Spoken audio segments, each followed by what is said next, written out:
Sometimes the bravest thing a person can do is let go of what once defined them, not with grand gestures, but in the quiet choice to begin again.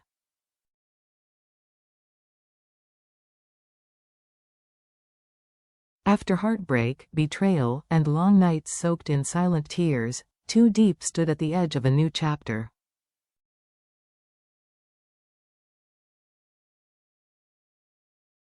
She had been to the depths of pain and come back breathing. But this time, she didn't return alone.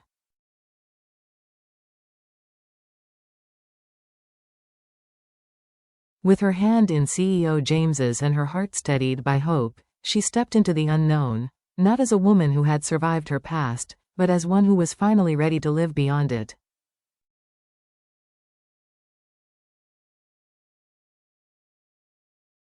The small wooden house James built wasn't merely 4 walls and a roof, it was a vow.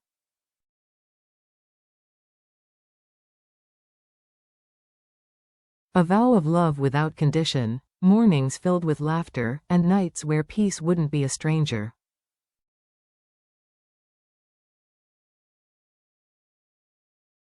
It was a promise whispered in wood and earth that healing was not only possible, but hers.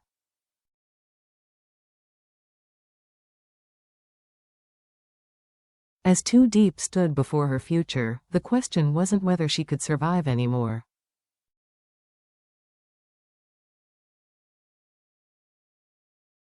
It was whether she was ready to let joy in. Where hope begins. The wind rustled through the tall grass, sunlight soaking the fields in golden warmth.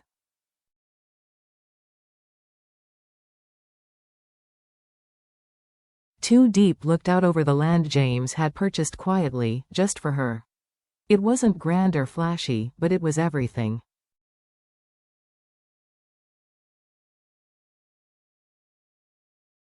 It was peace, a fragile, unfamiliar peace she hadn't felt in years. Days ago, she had still been haunted by the shadows of her past.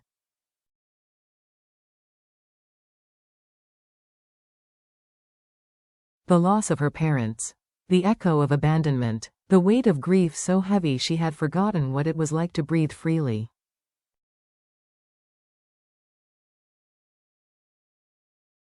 But James had stayed, not as a CEO or someone who could fix things, but as a man who simply refused to give up.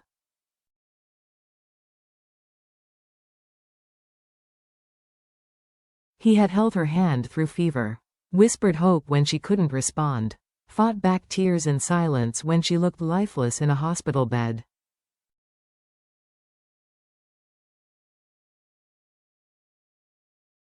And when she finally opened her eyes, he had smiled as if he'd been handed the entire world back in that moment.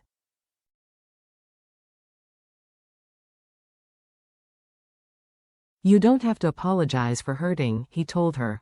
"Just promise me you'll try to live, try to build something with me."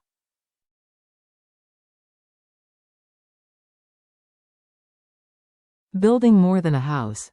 That promise became real in the land beneath their feet.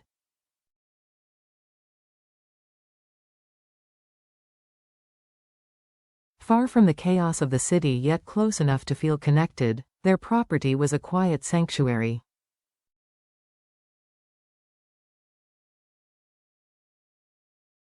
James had thought of everything: a small home at the center, a fruit garden of guavas, pineapples, pomelos, and a serene pond to raise fish.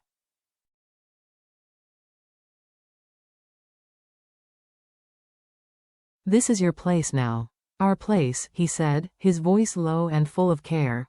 That afternoon, they sat watching workers pour sand for the foundation.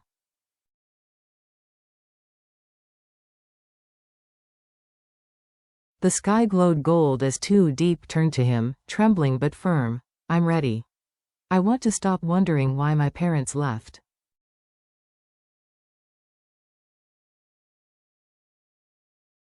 I want to stop holding pain so tightly. I want to live with you." James reached for her hand.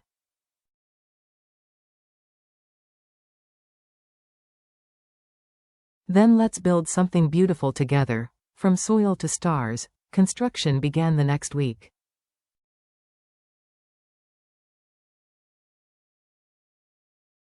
Each morning, Two Deep brought tea to the site, the scent of wet grass mingling with fresh cement becoming oddly comforting.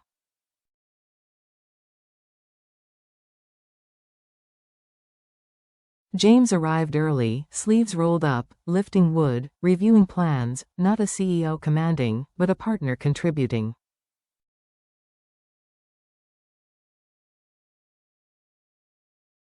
At lunch, they sat beneath an old tree, sharing simple meals and soft laughter. And little by little, her smile returned, not the practiced kind, but real, warm, and unguarded.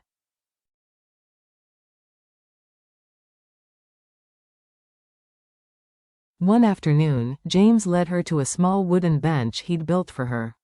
"That's where your guava tree will grow.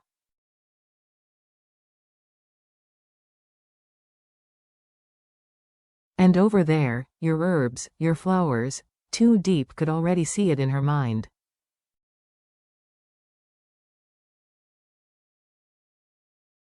"It's hard to believe this is real," she whispered. "It is," James replied, "and it's yours."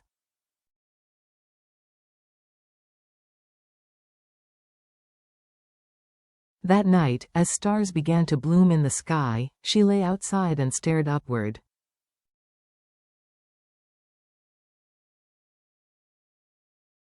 The ache of old memories still stirred sometimes, but they no longer controlled her.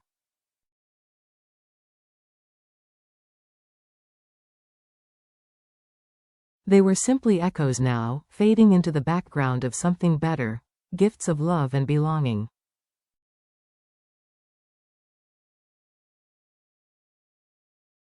One evening, James surprised her with a small box. Inside, a simple silver necklace with a pendant shaped like a house.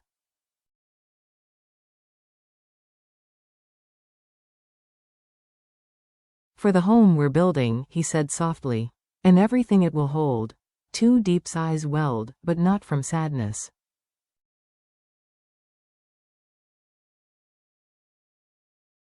These were tears of recognition, of love that had waited quietly and never demanded anything in return.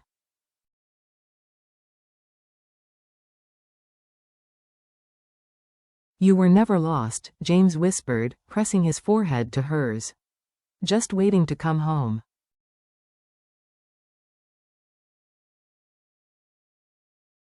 Weeks passed. The roof was laid, the floors polished, furniture brought in piece by piece.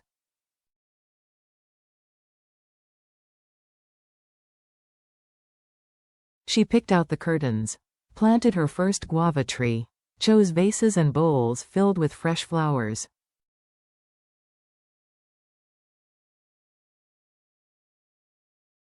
And when the house was done, James placed the key in her hand. "Ready?" he asked. She smiled.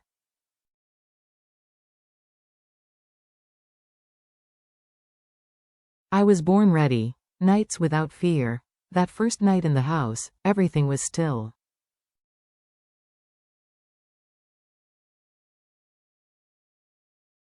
Sacred. Two Deep curled up beside James, her head on his shoulder, listening to the breeze through the trees.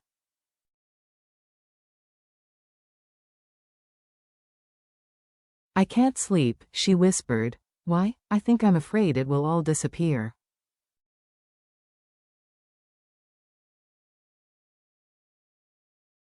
James took her hand. "It's real, Deep. Every nail in this house, every word we said, it's all real."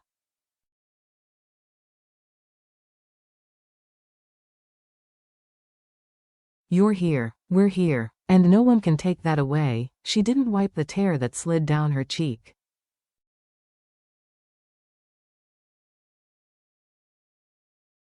For once, she let it fall freely. "I used to think love always left. That good things were never meant for me."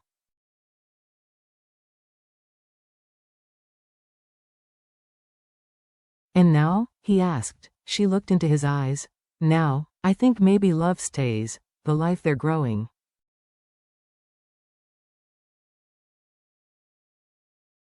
In the days that followed, Two Deep bloomed. She watered guava trees in the morning.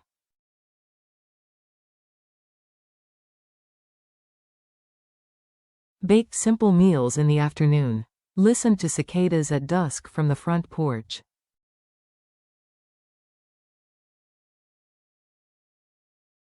One day by the pond, she saw two dragonflies dancing in the air. Her mother's voice echoed from long ago, "When dragonflies fly together, it means love is near."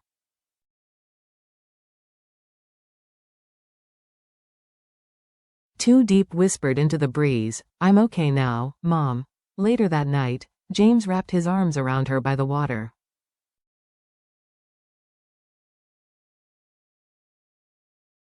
"I feel free," she whispered. Then, turning to him, she asked softly, "What if we filled this house with more than memories?"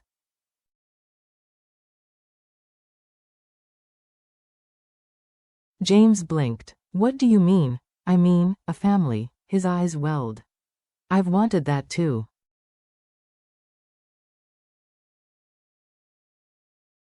"I just didn't know if you were ready. I am now. Not just for me. For us. The gentle power of choosing love."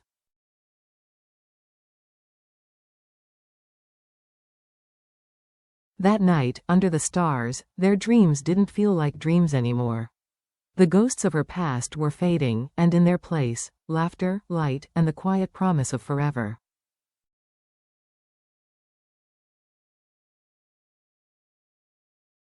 Too Deep had once lived as if joy was for others. As if love was temporary. But James didn't fix her, he stayed.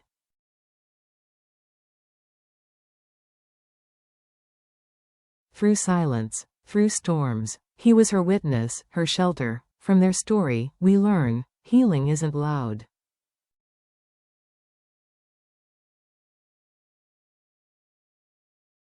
It doesn't arrive all at once. It is slow, still, but always possible. Letting go of the past doesn't mean forgetting, it means deciding your future deserves more than your wounds.